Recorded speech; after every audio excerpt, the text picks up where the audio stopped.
Hey guys, it's Tyler. It's Tyler from the Line Change, coming at you with another video. In today's video, we're going to be going over whether or not we should re-sign, as well as we'll dive into a little bit of what could be the future of Thatcher Demko.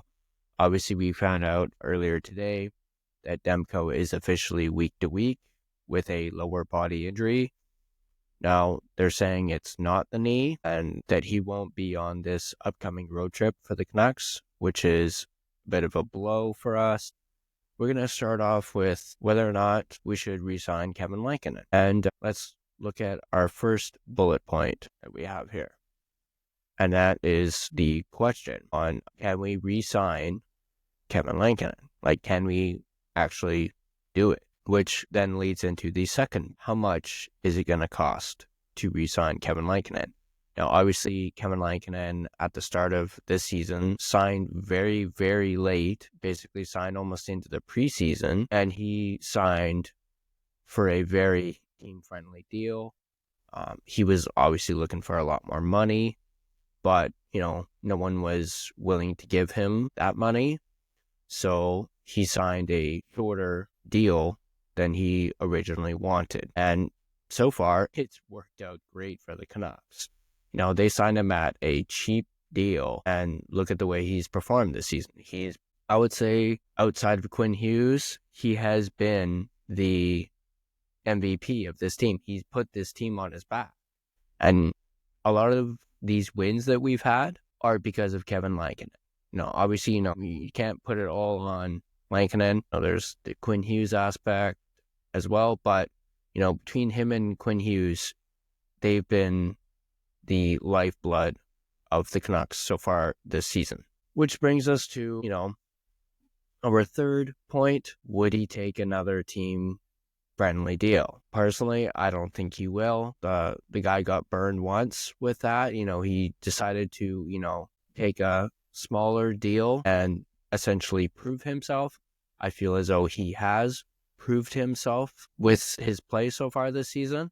So the man deserves to get paid, and he deserves to get what he's owed. So I don't think he's going to take a team-friendly deal, So I also don't think the Canucks should offer him something like that, because it would feel a little bit like a low ball, especially considering how he's played. And of course, there's the question of, what if we hadn't signed Lankinen?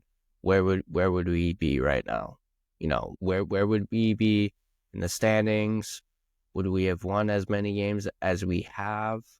To start the season, our season would be completely different probably if it wasn't for Kevin Lankinen, which leads us into Thatcher Demko. Does re-signing Kevin Lankinen, does the uncertainty with Demko help our efforts to not only re-sign Lankinen, but the decision? Does it weigh in the decision to re-sign Kevin Lankinen? Because there's so much uncertainty with Demko coming off that knee injury that is unique. It's an injury that no hockey player or goaltender player, no sports athlete has ever dealt with the injury that Thatcher Demko dealt with. I'm not even going to try and pronounce what it's called because it's a mouthful.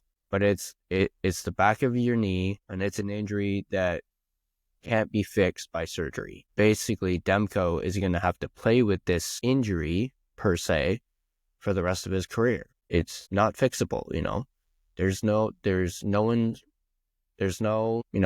treatment for it or anything. He just has to change his style of play. And I was actually having a discussion with a friend of mine, like earlier tonight. I don't think, personally, Demko will be the same ever again. He's going to live with this for the rest of his career, and it's going to change how he plays as a goaltender, which is unfortunate because he is one of the best goaltenders in the world. I mean, he was a Vezina finalist last year, and I feel as though if it wasn't for his injury late in the season, I think he would have had a chance at winning the Vezina. I mean, it's a little hard to overtake Connor Hellebuyck, as he too is one of the best goaltenders in the world. I mean, he's proven it so far this season as well. He's probably going to be winning the Vezina for the second year in a row. So that uncertainty with Thatcher Demko, is that weighing heavily on the Canucks and their decision to re-sign Kevin Lankinen? Is it giving them reason to re-sign Kevin Lankinen?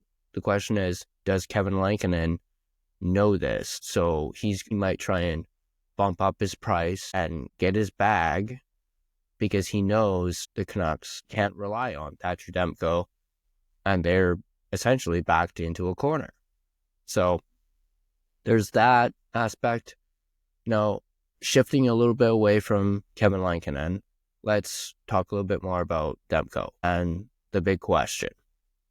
What is Demko's future? Demko is a UFA at the end of next season. So he has the rest of this season and next season, and then he is a UFA, which is a unrestricted free agent for those that don't know.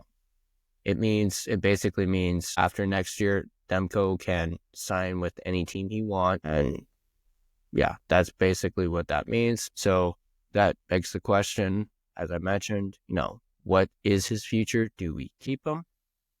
Do we trade him? Do we try and trade him to gain some assets? Do we try and trade him? And that's the thing with this injury too, and the uncertainty with Demko is this hurts his value. At least that's what I think. I think it hurts his value. Let me know in the comment section what you guys think. Does this uncertainty and this injury hinder his value in the trade market? Are you another team and look at a guy like Demko, know his injury proneness, and are you willing to shell out a lot of money, or not a lot of money, but a top superstar or a prospect in a trade for Thatcher Demko with the Canucks?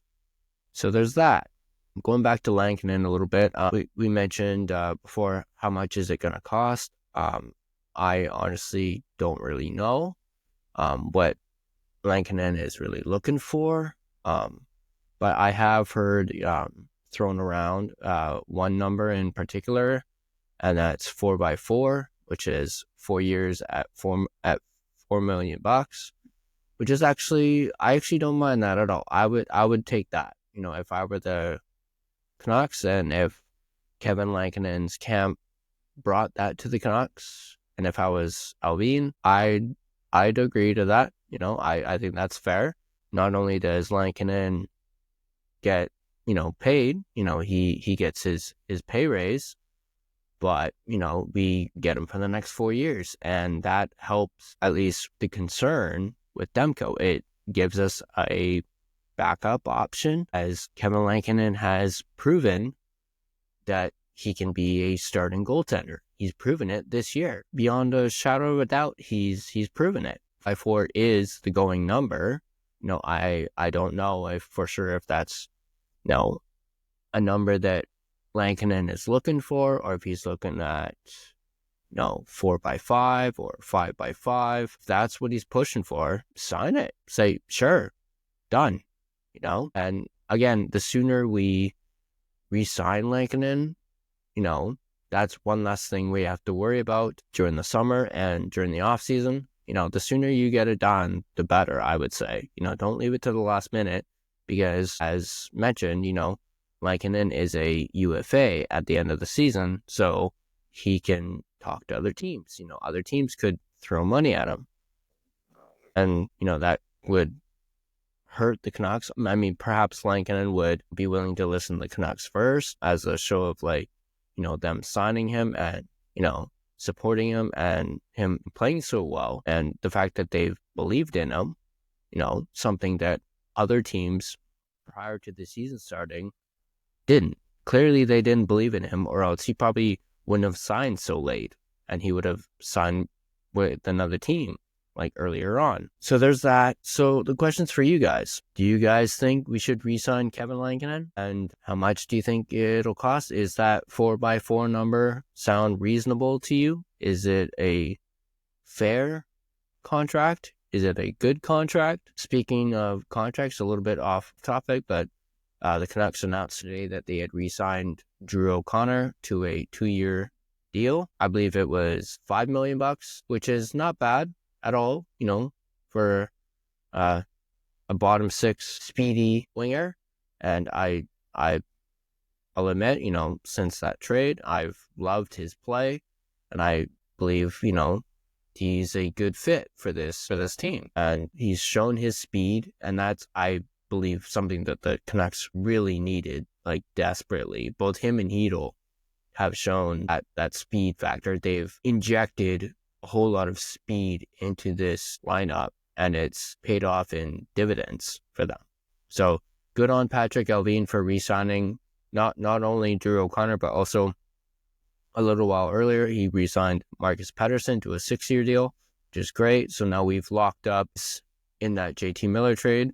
I do know that Filip Chytil has a little bit of term, so hopefully we can sign him to an extension once his contract is up, and or prior to his contract being up, rather. So again, the questions for you guys. Do you guys think we should re-sign Kevin Lankinen? And let me know in the comment section below what you think the future of Thatcher Demko is as a Vancouver Canuck. Do we trade him? Do we re-sign Demko next season? And how much do you think Demko should get? Considering, all of his injury history, and then, there's that uncertainty. Has that affected Demko's value in not only the trade market, but also in future contract talks? So let me know once again in the comment section down below. Don't forget to like, share, and subscribe to the line change. And I'll see you guys in the next video. Joanne around the back of my hotel. Oh yeah. Someone said you was asking after me, but I know you're best as a flagger. I said, tell me your name, is it sweet? She said, my boy, it's Dagger. Oh yeah. I was good, she was hot, stealing everything she got. I was bold, she was on with the worst of it. Give me gear, thank you dear, bring